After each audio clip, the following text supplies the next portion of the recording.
আসসালামু আলাইকুম এভরিওয়ান, আমি নীলা কুকিং চ্যানেল পক্ষ থেকে প্রতিটার মতো আপনাদের সামনে হাজির হয়েছি। আমি কিছু রান্না করবো আর কথা বলবো আপনাদের সাথে।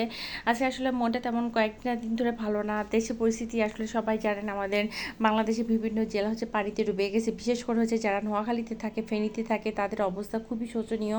দেখা গেছে তাদের অনেক বাড়ি ঘর মানে জায়গা সম্পত্তি যা আছে একদম পানিতে ডুবে গেছে। মানে এটা আসলে সহ্য করার মতো না। টিভিতে দেখতেছি, খবরে দেখতেছি, আর তারপরে আপনারা যখন ফেসবুক খুলি, মানে সব কিছু মিলে মনটা আসলে খুব খারাপ লাগে। এসব জিনিস আসলে সহ্য করা যায় না। সবাই দোয়া করবেন যেন আল্লাহ আমাদের বিপদ থেকে রক্ষা করে। আল্লাহ যেহেতু বিপদ দিচ্ছে, আল্লাহ আবার রক্ষা করবে, আমি এটা বিশ্বাস করি মনে প্রাণে। আর যে যার মানে যতটুকু সামর্থ্য আছে, যতটুকু পারেন একটু সহযোগিতা হাত বাড়িয়ে দিবেন। আর বেশি খারাপ লাগে যখন দেখা যায় যে আমাদেরই নিজস্ব অনেক বন্ধুমহল আছে, আত্মীয় স্বজন আছে, যারা ফেনীতে থাকে, ব্রাহ্মণবাড়িয়া থাকে, বা যেসব জায়গায় ডুবে গেছে অনেকে থাকে, তারা ফোন করে বলতেছে যে আমাদের জন্য দোয়া করেছে। আসলে আমরা খুব বড় একটা বিপদের মধ্যে আছি।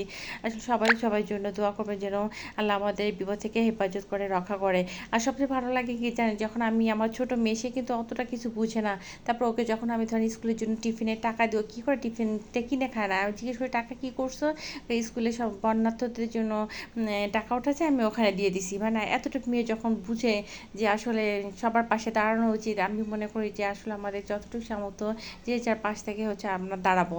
এই তো এই কথা বলতে বলতে আমার প্রায় দেখেন রান্না করা শেষ হয়ে গেছে বেশ অনেকটা। প্রথমে আমি কুমড়া ভাজি করছি। কুমড়া ভাজিটা এভাবে করলে কিন্তু খুবই মজা লাগে, আপনারা ট্রাই করে দেখতে পারেন। এখন আমি ডিম দিয়ে ডাল রান্না করব। এই রান্নাটা আমার কাছে খুবই ভালো লাগে, এটা আমার কাছে বিশেষ করে বেশি ভালো লাগে রুটি দিয়ে আর সাদা ভাত দিয়ে।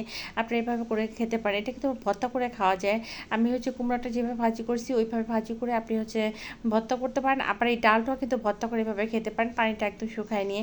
এই তো আমার রান্না বাড়া শেষ হয়ে গেছে। রান্না শেষ করে আমি বিকালে নাস্তা তৈরি করবো। বিকেলে নাস্তার জন্য বাচ্চারা বলতেছে প্যানকেক খাবে, এই জন্য ওদের জন্য প্যানকেক তৈরি করে নিয়েছি। এই রান্নাগুলো আসলে আমরা প্রতিদিনই করে থাকি, আর আমরা কম বেশি সবাই জানি। এই যে যাই হোক, আমি প্যানকেকটা রাখো আমি অনেকবার আপনাদেরকে দেখিয়েছি। এখানে আমি নর্মালিভাবে তৈরি করতেছি। এখানে আপনারা যত বেশি ডিম দেবেন এটা খেতে কিন্তু ততটাই স্বাদ হয়। এখানে আমি 2টা ডিম দিয়ে তৈরি করতেছি।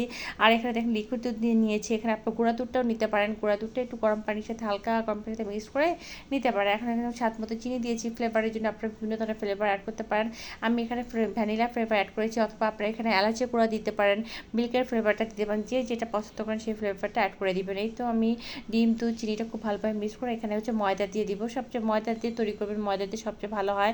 এখানে আমি 2 কাপ পরিমাণ ময়দা নিয়েছি যে ঘন একটা ব্যাটার তৈরি করবো, মানে কেকের ব্যাটারটা যেরকম না ঠিক সেরকম ব্যাটারটা তৈরি করতে হবে। এই যে দেখুন আমি একদম প্যানের উপরে হালকা একটু তেল দিয়ে মুছে নিচ্ছি টিস্যু দিয়ে, যাতে তেল না থাকে।